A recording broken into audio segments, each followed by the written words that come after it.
I'm here at the RYA Dinghy and Water Sports Show 2025 on the OK stand with Nick Craig. Now, Nick is a champion in so many classes at national, European and world level. But the OK, this is a traditional dinghy which still has a huge following.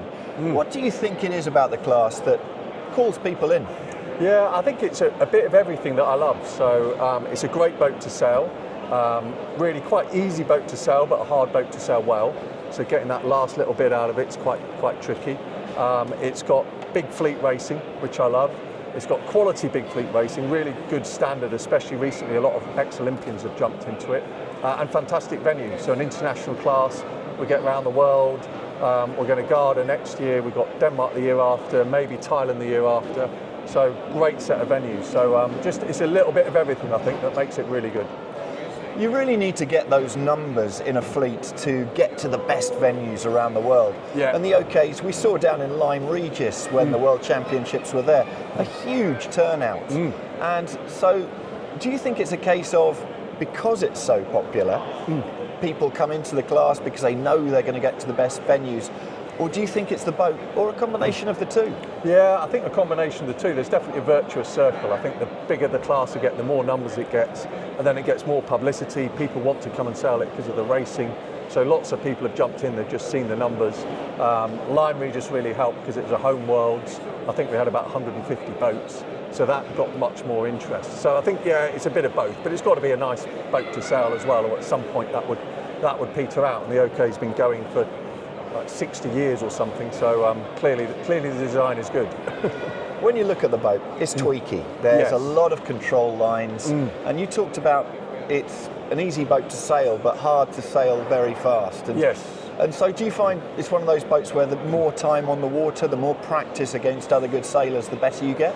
Definitely, yeah. And actually, I mean, I've sailed an OK now for over 30 years, and if I take a break from it and jump back in, I struggle for a couple of months to find that groove again. You know, I know what I should be doing, but it's just that touch, that feel. It takes time to get back into the boat. So there aren't many sailors who jump in and are just straight away quick. It needs that bit of time and feel, which keeps it interesting.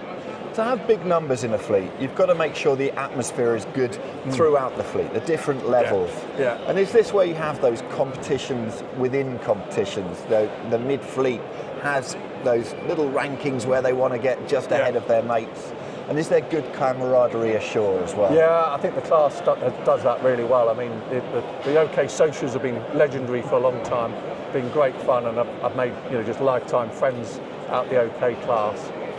And then I think the racing caters to a whole variety. We've got there's a super competitive front of the fleet, but there's a big middle, there's a big back of the fleet as well, which is really good. We have the gold and silver fleet at the Worlds, and then there's lots of ranking lists that add interest now. So there's a national ranking list. So the guys and girls who do more opens get better rankings. Those of us who just jump in don't get very good rankings. So there's lots of interest for everyone, I think.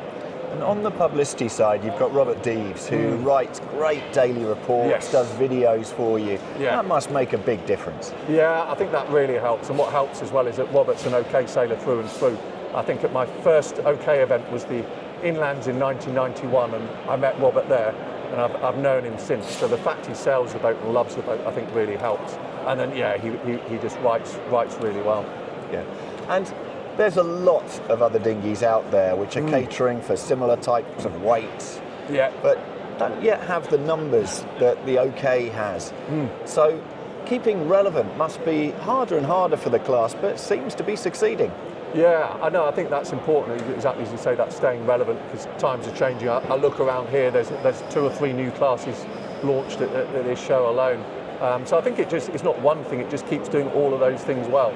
The good venues, the good socials, well organised, all of those things done well. The class is really well run, so it just keeps getting people back, and I hope it does. I first started sailing an OK in the early 90s, and it was probably a bit more of a niche class then. It was big internationally, but not very big in the UK.